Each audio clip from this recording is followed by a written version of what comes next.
The views and opinions expressed by the following program are those of the host, guests, and callers and are not necessarily those of this station or Webster Rock Hill Ministries, its management, or other hosts or underwriting sponsors. Programs presented by KWRH-LP are for educational and entertainment purposes only.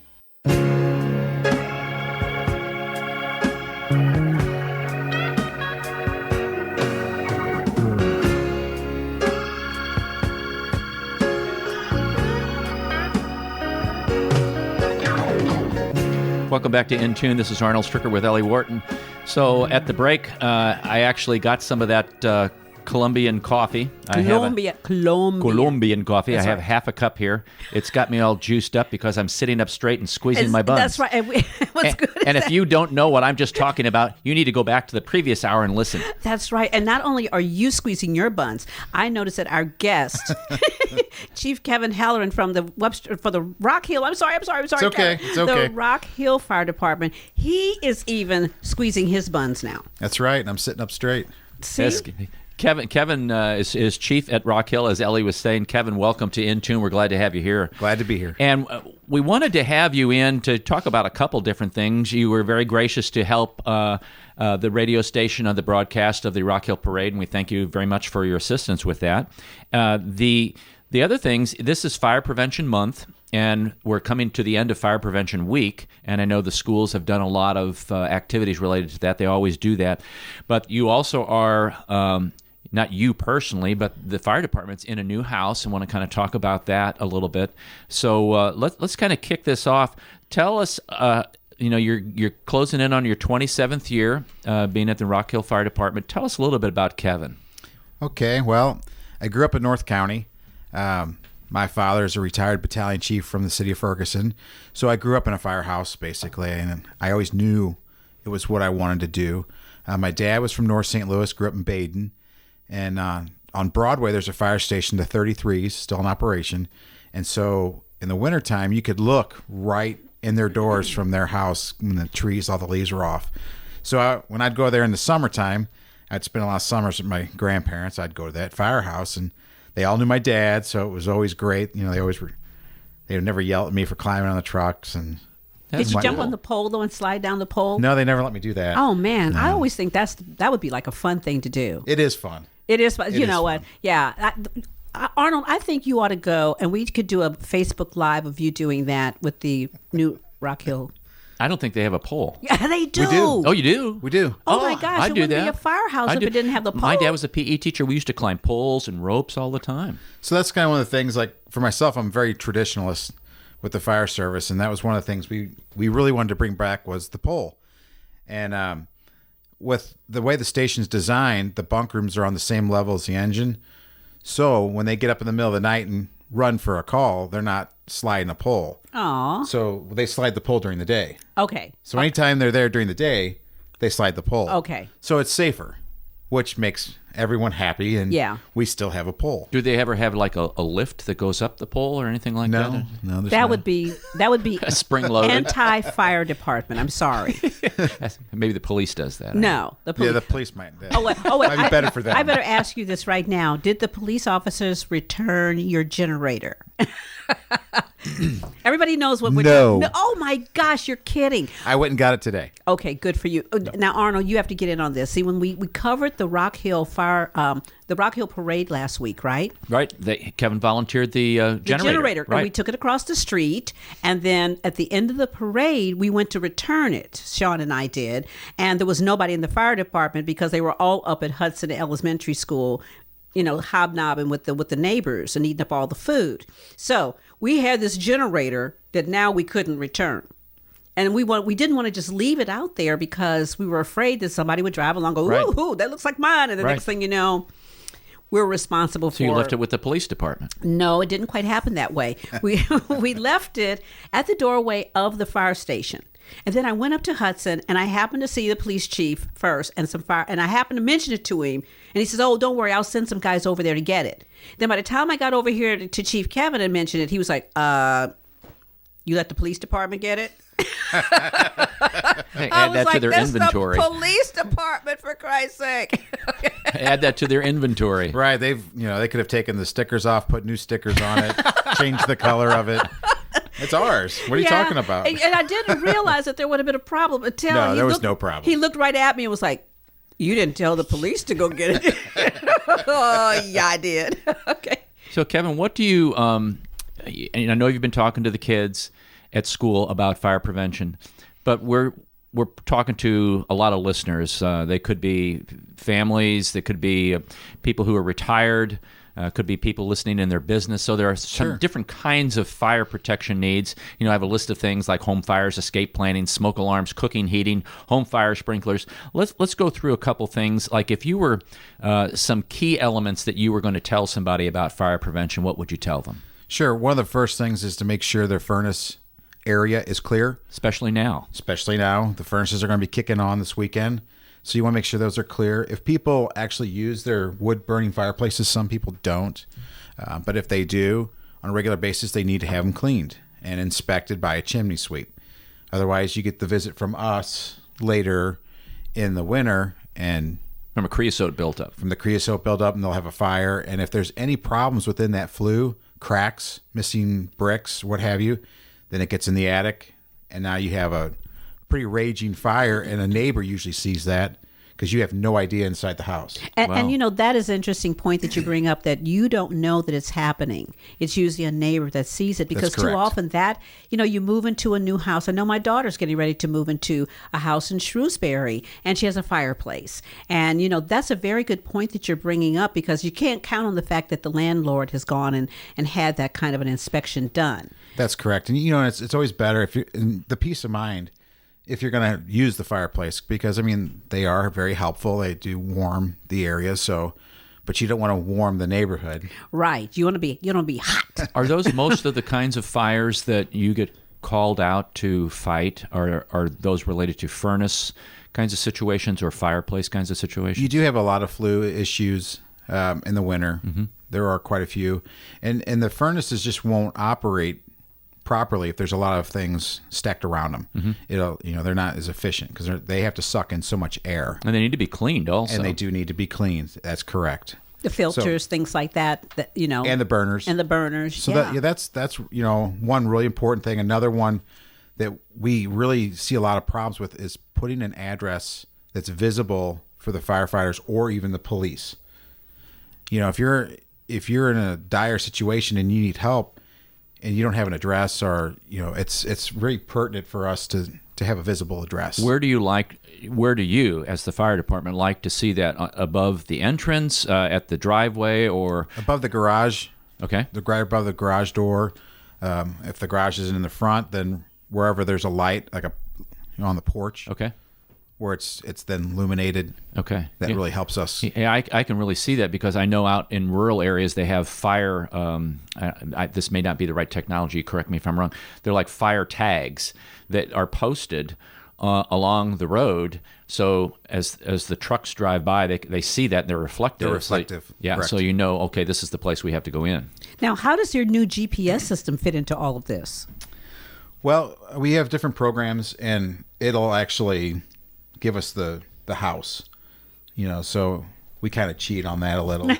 But I know that is the new technology that Rock Hill has, because we've had you on to talk about that. That's correct. And the technology is ever changing, and it's getting better and better for our responses, because it gives us the direct location. Right. But people still need to take the responsibility, like you said, and mark their house. Correct. Because, we could be out on another alarm.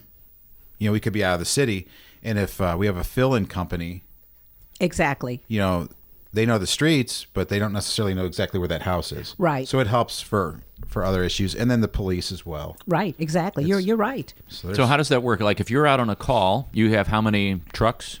We have 2 trucks. One's in service at all times, okay, and then we have a reserve.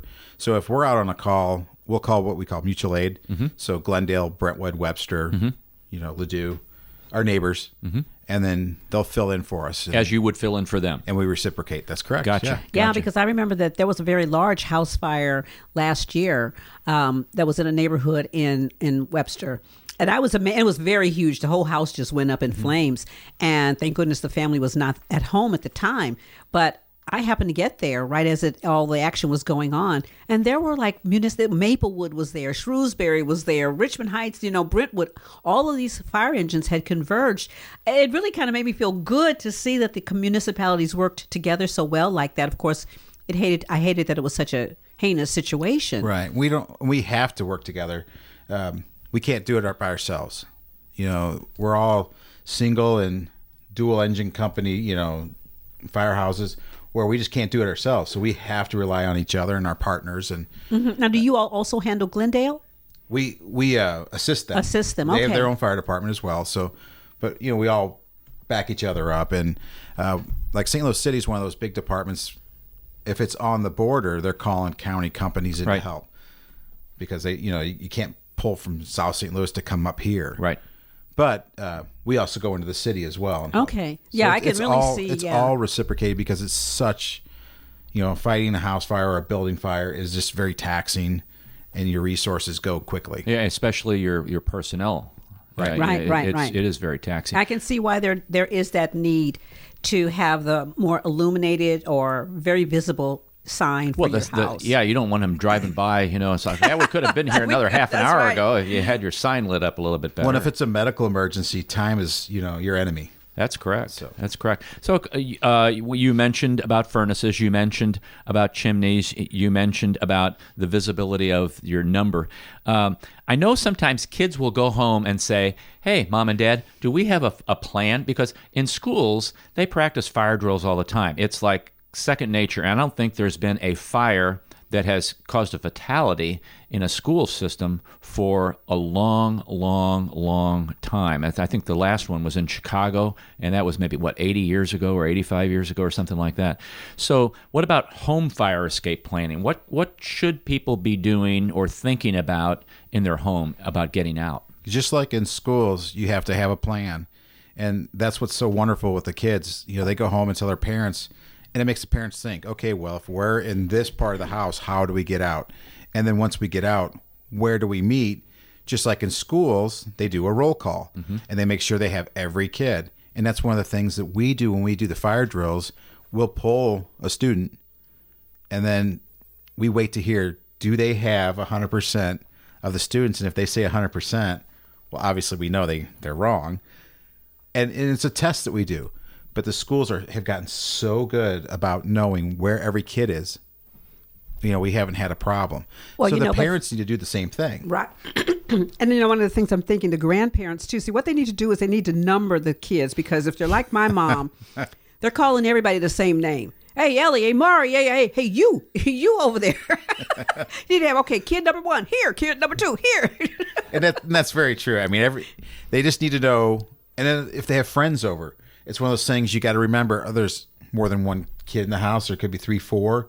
So if something would happen, you're responsible for those children in your house. So Right. you need to make sure. And we always say, you have a meeting spot like next door, in the front yard, across the street, whatever. And that's where you stay until the fire department gets there. And Right. And you tell that first arriving officer from the fire department, everyone's out of the house, because it changes our mindset, especially at 2:00 in the morning.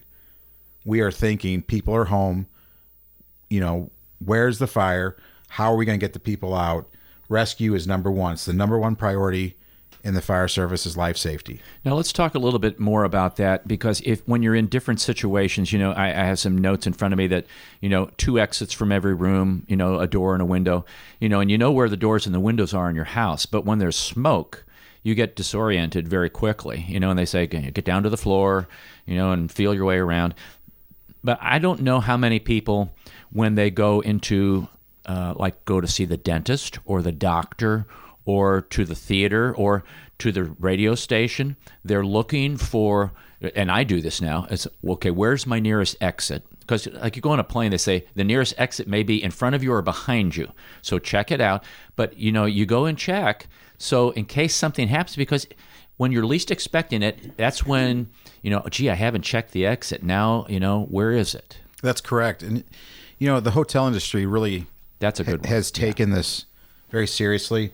You go into a hotel now and you'll see the exit sign up high, and you'll see an exit sign down low. Because that smoke, it's usually not all the way to the floor, so you may have a couple inches where you can see the door jams and that bottom part of the door, so you know that's a door. But you also see an exit sign now at the end of a hall because it's on the floor. It's at the bottom. It would be great if we could get, things changed where every school has that, every business has that. Because, when the sign's up high and you get that smoke, that sign's gone. Right. You're not looking up, as a matter of fact. Well, even if you would look up, it's gone. Yeah. You can't see in front of the hand in front of your face. So that's why they always said, crawl, because the good air's down low. And you can make out a doorway when you're crawling. And those are really very practical examples, but how many people really know it? Because when you're in an emergency situation, it's how quickly does your mind process that information? It doesn't, and it's embarrassing for me. This is when I first started out in the fire service.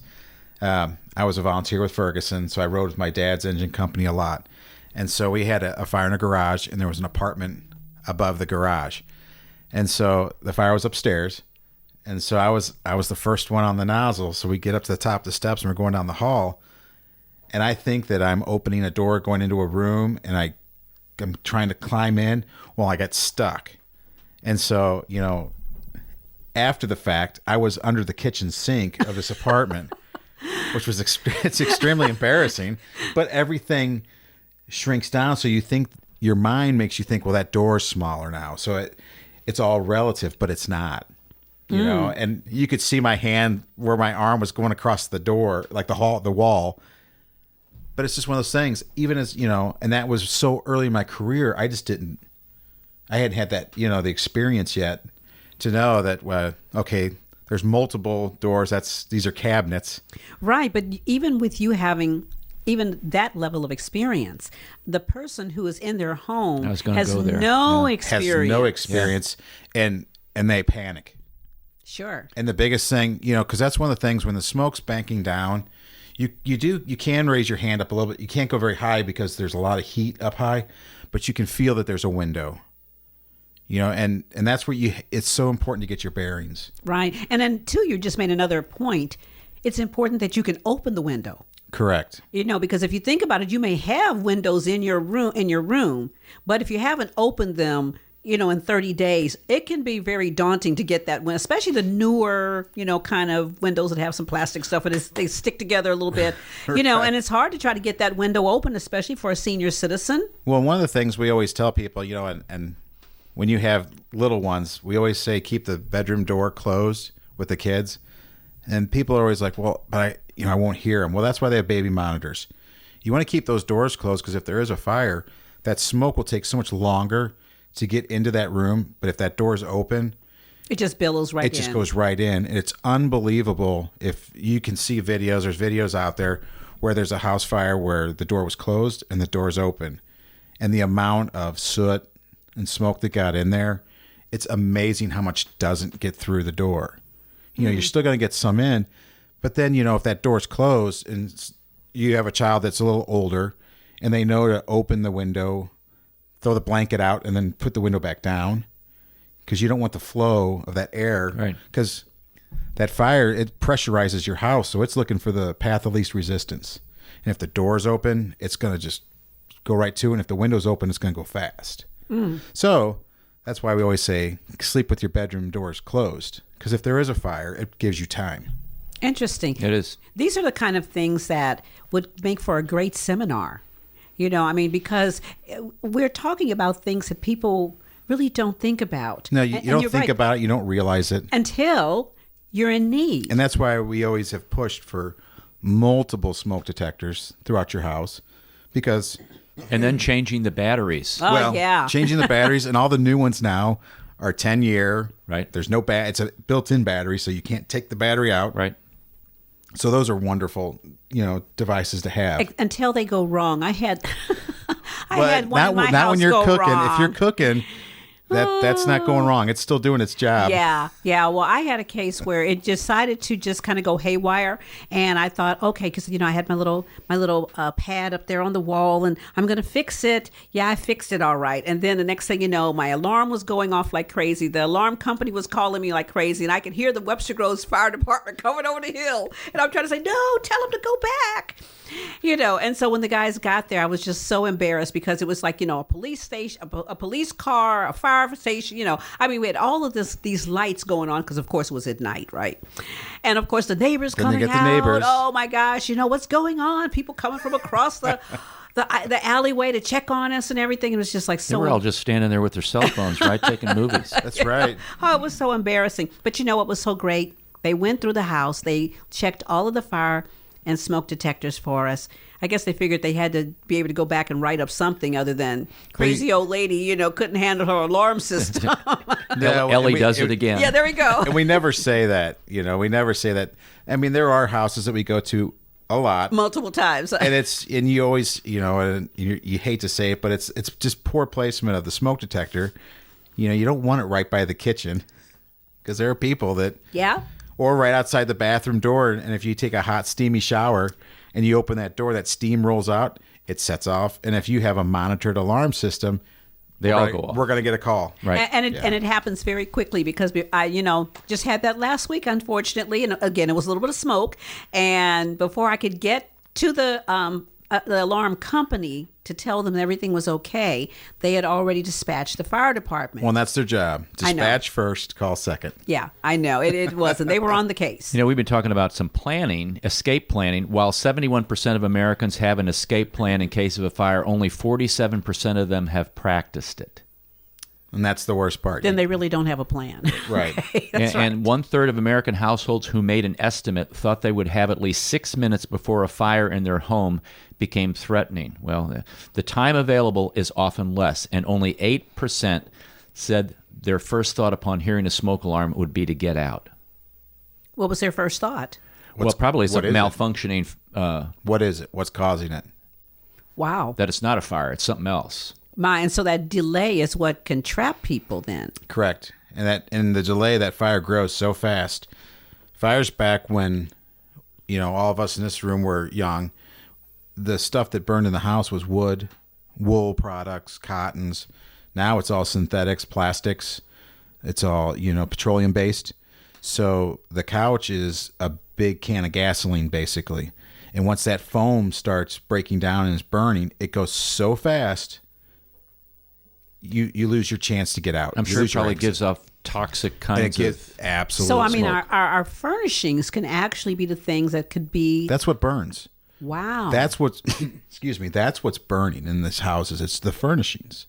It's usually not, it has to really get going before it gets into the structure of the house. So if somebody's caught in their bedroom, let's say, because you always hear these things, kind of gradually touch the doorknob if the fire's on the other side, you can kind of tell, or put a towel at the bottom to make sure the smoke doesn't get through. Are there other kind of little tips like that? Yeah, the first thing is you don't want to ever grab the doorknob, because if you grab it and it's hot, your hand is just going to grab it. It won't let go because it's a natural. So you take the back of your hand and rub it up on the door, the actual door itself. And that heat, if it's hot, your hand will push away from it. It's just, that's a natural instinct. So then don't open the door. And like I said, you want to go to the window. And if you're in a room and that door's hot, you can't get out, open the window, throw like a sheet or a blanket, and then close the window. Because you want to make sure that because when we pull up, we have to do what we call a 360, where we walk around the house. We'll see that. We'll know somebody's in that room, and that's where we're going to focus. Wow. Okay, see, now that I had never heard. I was still trying to figure out. I thought I had to climb down the sheet. I kept saying, but wait, I've already closed the window. No, that first arriving, captain basically will walk around the house, and if they see something like that or they see someone in a window, they direct their crews immediately with a ladder to that window. To that So window. say that again, Kevin. What? So your first arriving company gets there. If you're trapped in a bedroom and you have a window hanging out, have a sheet, or a blanket hanging out the window, that company officer is going to see that, and they're going to direct those first set of crews right to that window. Because you can't get out. Because you can't get out, and Right. it's easier for us to throw a ladder, open that window, and Right. get you down the ladder than to go in from inside. That's really good information. That was exceptional information. I didn't there. know that As at a all. matter of fact, gang, we're going to have a fire drill here at the station. Just make sure I'm Crease, get ready. Yeah. Hey, we're listening to Kevin Halloran of the Rock Hill Fire Department. He's chief there. He's been in the fire prevention fighting business for almost 27 years and has it's kind of I would say, a family vocation that he's following in the does. footsteps. That's exceptional. That is so exciting to hear, really, that is. here. Yeah, it's great. We want to It's come great. back Yeah. and talk about a little bit more specifics related to home fires. And we're going to talk about cooking, which is the leading cause of home fires and home fire injuries. And there's some very interesting facts here, folks, that I think we understand the danger of fire, and we barbecue a lot, get that going. We see that fire, but fire in a house is extremely destructive and can be extremely fatal if you're not careful. So we're going to talk about smoke alarms a little bit and maybe some other kinds of things, but cooking is next on the agenda.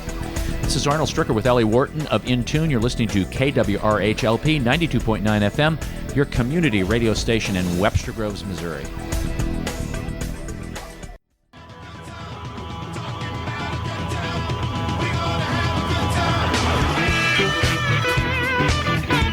Welcome back to In Tune. This is Arnold Stricker with Ellie Wharton. We've been talking to Kevin Halloran from the Rock Hill Fire Department. Chief, it's great to have you here. Hey, we're going to talk about some cooking, but I want to give some stats to our listeners. And I mentioned this before we went on break, that cooking's the leading cause of home fires and home fire injuries, and that U.S. fire departments respond to an average of one home fire every 86 seconds. Wow, 86 seconds. Yes. Ranges or cooktops account for the majority, 62% of home cooking fires. Ovens, 13%. More than half of all cooking fire injuries occur when people are trying to fight the fire themselves. Thanksgiving is the peak day for home cooking fires, followed by Christmas Day, Easter, and Christmas. That'll make sense. Christmas Day, Easter, and Christmas. It just shows that it's a double threat on It's Christmas. a double threat on Christmas, right? That's right. And when you think about it, we were talking about making sure you know where the windows and exits are. During the holidays, you generally are in someone else's home where you may not be familiar with all of the different entrances, exits, what's really an exit, where can you really go if you go through that exit, because you may think that, especially if you're down on the floor, like you said, you were in the underneath the kitchen sink, but Thanks for bringing that back yeah, I up. just wanted but there's closets along the way. You may open up, think you're going out a door and you're going into somebody's closet. Wow, that makes a big difference. It really does. And it also mentions here, and we talked about this off the air, that frying is the, where is it here? Frying poses the greatest risk of fire. Correct. Yeah. Don't throw water on a frying my fire. goodness. Now, you always want to try and cover it with a lid first, or Fire blanket. if you have one. What Most about people salt? don't. What about throwing salt on Salt, it? baking Sugar, soda. Baking soda. Okay. Yeah, but you always want, that's why if you're frying in a pot, you always want to have the lid that matches that pot. Close by. Close by. Mm-hmm. And if it gets out of control, you can just put that on there and turn the heat off. Remove it from the heat. That's something that somebody might cover it up. You But got to it's still in there, remove yeah. it from the heat. Now, what if the fire starts on the burner? If you have an electric stove versus a gas stove. Turn it off. Yep, turn it off. Turn it off. Do you see more fires, and maybe this is not a fair question, do you see more fires with gas ranges or electric ranges, or does it matter? It's what they're cooking. Okay. It's what are you using? So it's when you're frying, it's the oil. Okay. And so it doesn't matter if it's electric or gas. And are fires usually occurring from ranges, because I know you're going to get into this a little bit more, or stovetops, from people leaving things unattended? Yes. Okay. That's Yeah, usually the number one, and unfortunately, if you're making something, you want to have everything you want to prepare ready to go. That's why, you go to a major kitchen and you talk to a chef, they do all that prep work. Right. It's so that they're not pulled away, because when you're cooking something, seconds and it burns. The old thing, you got to stir it, otherwise it's going to burn. Well, that's true. You have to keep it moving, otherwise it's going to burn. So that's why you want to have everything ready. And not be distracted. Oh, the telephone rings. You run in the other room for just a quick somebody's conversation. at the front door. Yeah, somebody's at the front door. And, and when it comes to electric and gas, like with Thanksgiving, when somebody's going to cook a turkey in an oven, you're cooking it for how many hours? Just hours Lots. and hours. So with a gas stove, you can have CO issues because it's a gas stove and it's just cooking and cooking and cooking. So you want to make sure you have a vent on, a window cracked open. Like in the old days, my parents' house, it was an old house. You'd always crack open the window just a little bit so that there would be some air moving. That's right. These are some of the things. Because there's people out there, I'm sure, who have cooked Thanksgiving dinner and they had a headache. Right. Well, that headache, now granted, it could be from being on your feet all day and dealing with cooking, but it also can be CO. See, all of these little tips that you're bringing up, really, now that you're saying them, sound very common sense. They are. But I'm gotta be around it taught all the of some. time, Right, so you're around it's easy it. for me. Or if you're tired and you've got something on the stove and you sit down and you fall asleep. It's going to burn. I can see how that could happen to you because or that you just forget that it's on low. Right.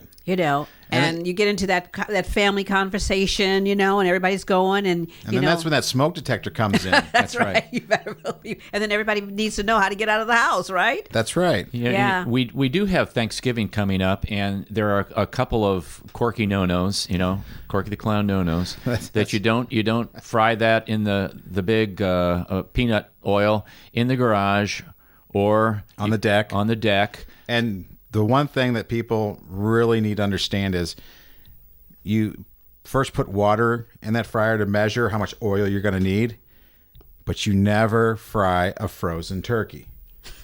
It always has to be, thawed out fresh. Yes. Because the second you put that frozen turkey in, it's full of what? Water. And it will expand, and then that's when it bubbles over.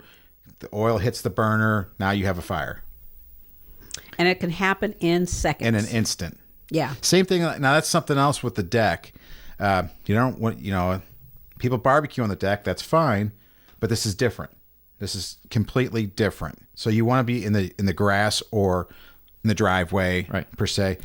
But if you clean out your fireplace, do not put your coals on the deck, whether it be in a metal can or, God forbid, you put it in a plastic container. It should always be in a metal container. You don't put it on the deck. People say, well, it was out. The fire was out. We cleaned it out. We put it in there. Those coals can stay hot enough to start another fire for a couple days. So put it on a concrete pad. Concrete or gravel or dirt. Or the yard or something, right. But just keep it away from flammables. Yeah. And a deck is flammable. Whether Yes, it anybody is. believes it or not, they're all flammable. What are some other kind of kitchen tips that you would give people as it relates to preventing issues? A lot of kids are latchkey kids. We still have kids that come home from school before parents and they want to eat a snack, and that's fine.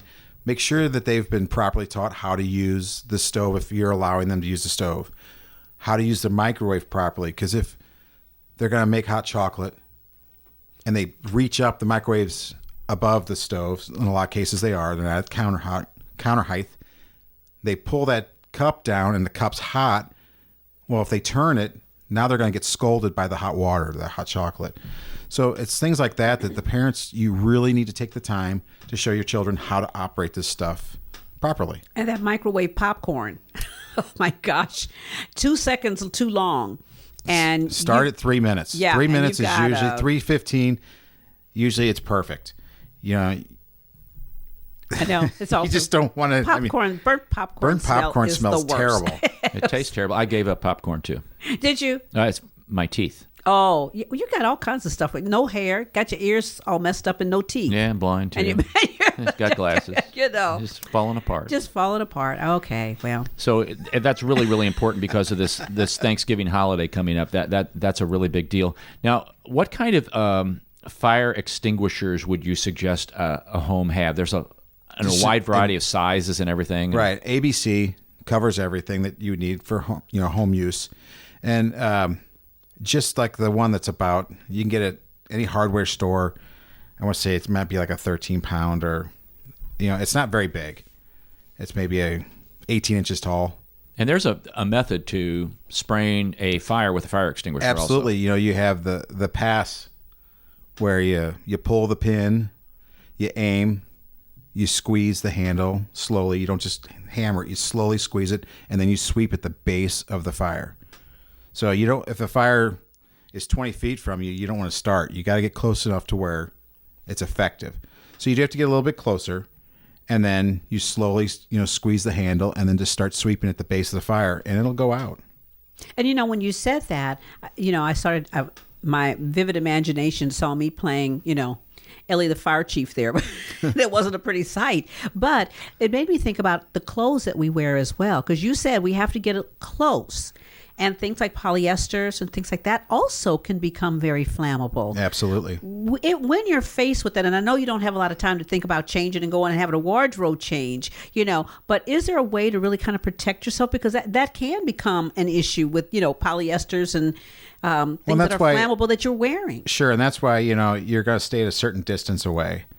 And then if you're not sure, the best bet is you should always call 911 Yeah, or have exactly. somebody else calling 911. Get out of the house. And get out. And then just let us take care of it. Yeah, that's me. I mean, that's...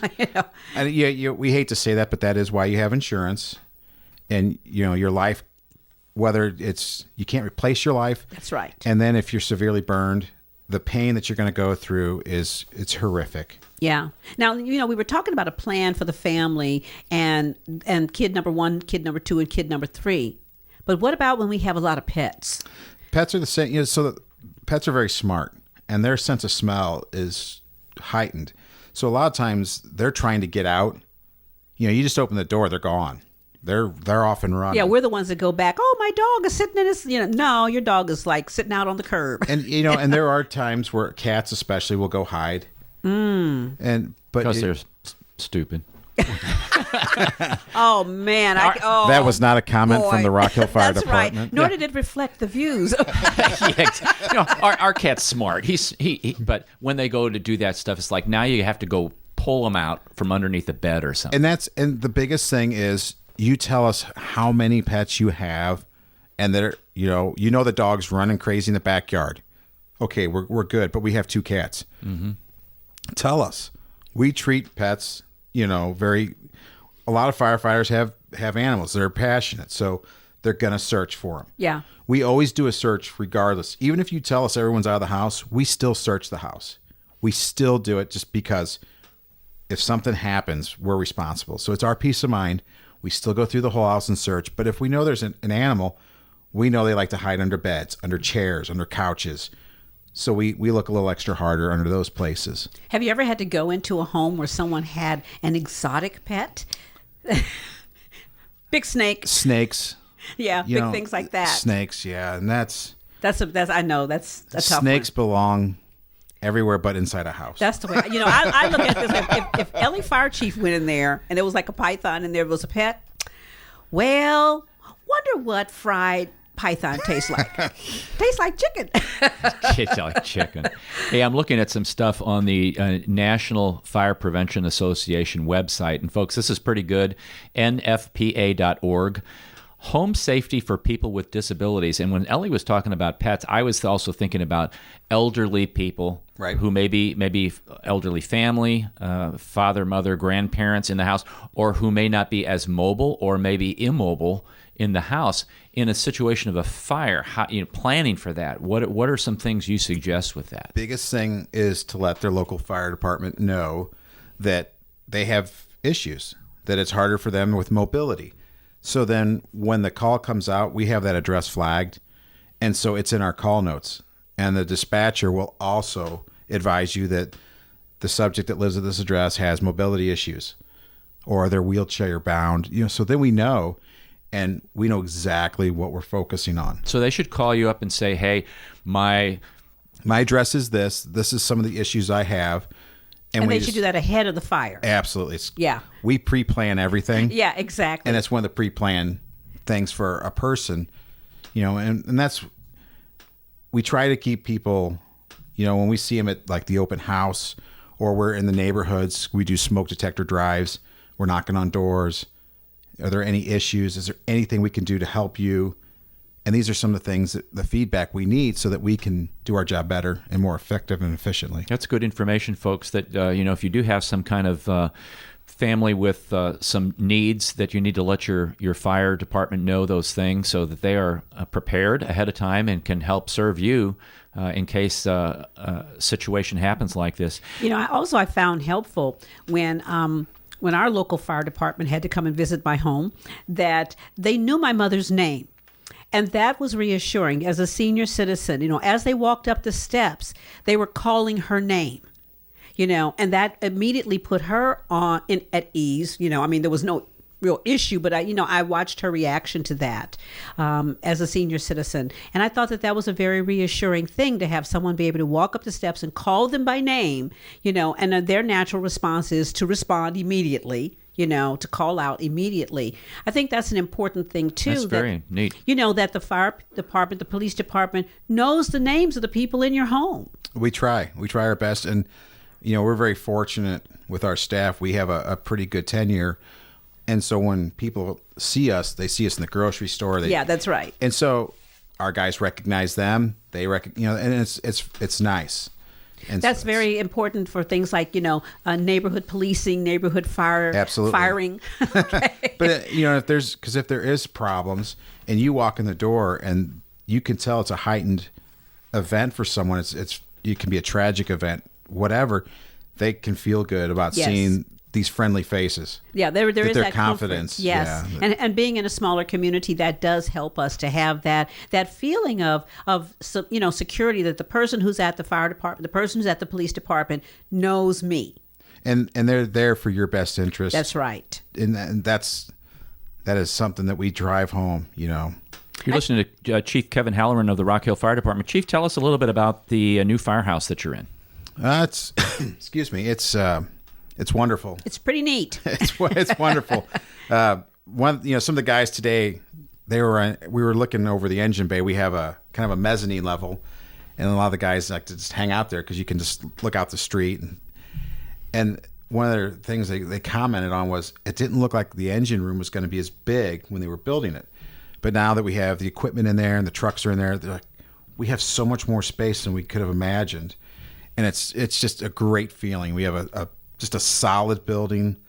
The city, everyone involved did a really good job, and the taxpayers passing the bond issue. This is 100% resident owned. And it's so visible, which I liked from before, because there would be times when I would mention, the Rock Hill Police Department, Fire Department, and people would say, well, where is that? Where are they? Yeah, it's like, well, it's down that little street called DePears, and then, no, it's called Thornton, and then you got to we see the fire truck and we see the police cars, but where are they? Where are they? Where do they go? And so being right up front, it's wonderful. Yeah, the lights on this. Just having watched it being built was exciting. I imagine it's created a huge sense of pride for your department and also the police department. It has. It's what we needed. Yeah, and the city hall is a great building to go into. Yeah. Their chamber, their city council chamber.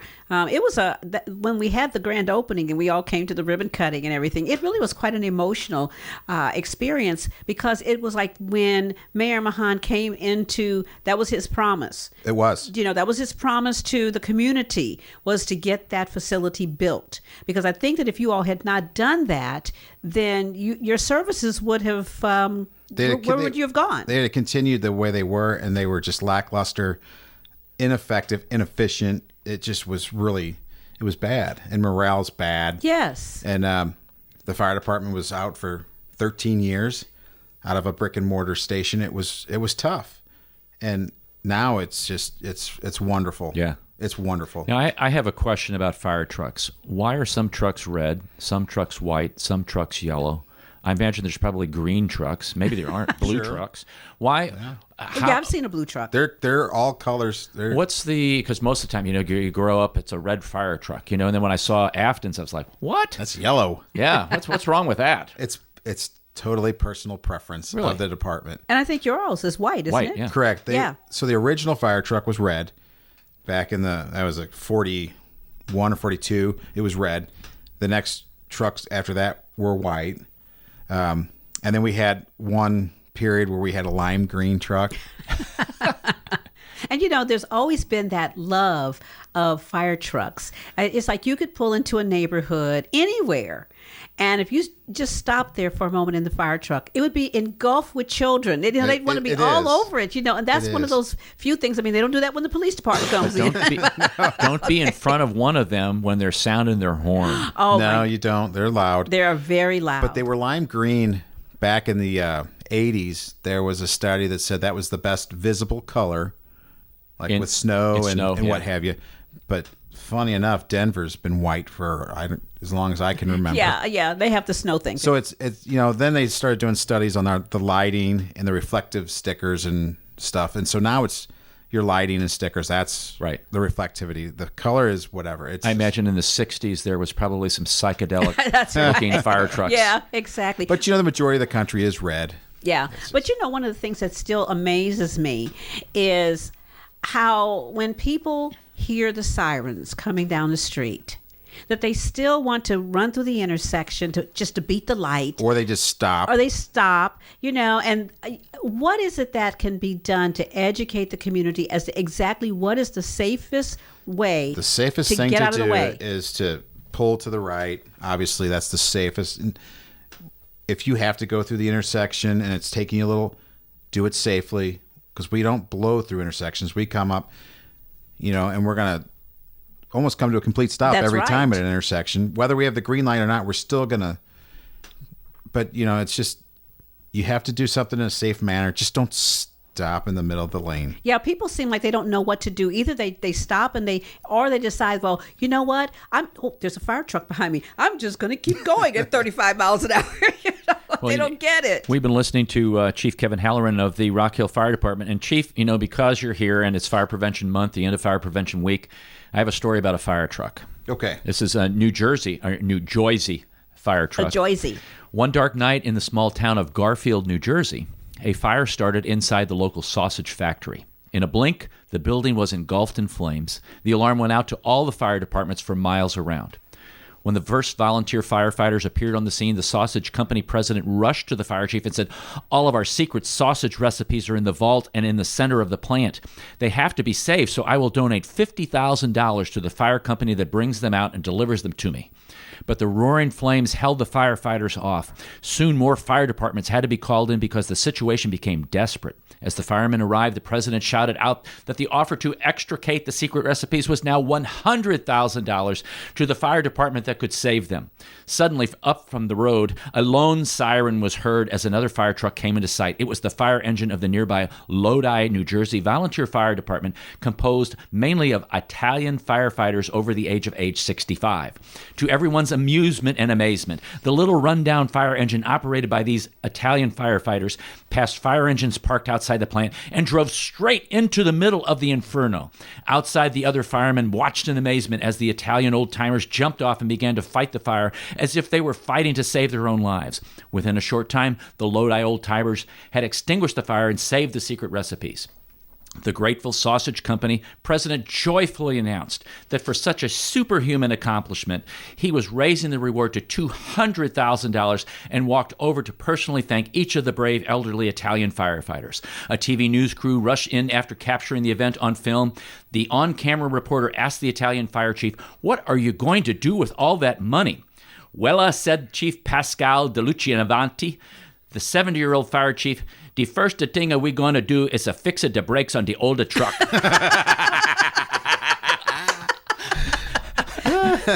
I should have warned you. That's wonderful. Yeah, I should have warned you that those stories of Arnold's have that one of those endings that That's classic. Yeah, that's classic. Kind of like his face rings a bell. That was a very fun. I told that joke as a matter of fact. And everybody that has heard it, it just has cracked up because nobody expected the ending. Yeah. It was like at the end of our show, you just have to know that Mr. Humor here, Mr. Comedy, decides to lighten the load, and he comes up with these crazy little funnies. So we have to have some fun. what Kevin's been talking about, there's humor injected, but there's a serious issue. When Yeah. you have a fire at your house, or when people are trying to get out, or you're trying to, dealing with children or the elderly, or it's not to play around with that stuff. No, and you have a house fire. It's not like everything's fixed quick. 6 months to a year if you have a significant fire. 6 months to a year before you're back in your house, and so it's a significant life altering event, and it's scary. And if anyone's injured, it's even worse. Yeah. So, folks, please take advantage and talk to your families about these situations as it relates to getting a plan. If you don't have a plan, maybe if you have children who are school age, they may know more than you do. Ask them about what they've been learning at Fire Prevention Week, because they could probably give you some tips. Yep, and use the NFPA's website. There's just so much information. It's a really good website. It's a really good Absolutely. website. Well, we're glad that you listened in today. And Kevin, thanks for coming to In Tune. We appreciate it very much. Glad to be here. It's always a lot of fun having you here. Thank you. You're Love always coming. you're always welcome. We want you to know, folks, that there's a lot going on in our community, and we want you to check out the Facebook page at Radio 63119. You can tune in to the Senate Candidate Forum debate that was held last night. We want to again thank Ann Lemke of Art of Entertaining and Denise DeGelden from Rolling Ridge. Don't forget, when the Martians invade, there is only one race, the human race, and every one of us have different characteristics and is uniquely valuable. This is KWRHLP 92.9 FM for In Tune. Studio manager Chris Verdacey, co-host Ellie Wharton. I'm Arnold Stricker. Thank you for joining us today. Until next time, walk worthy and let your light shine.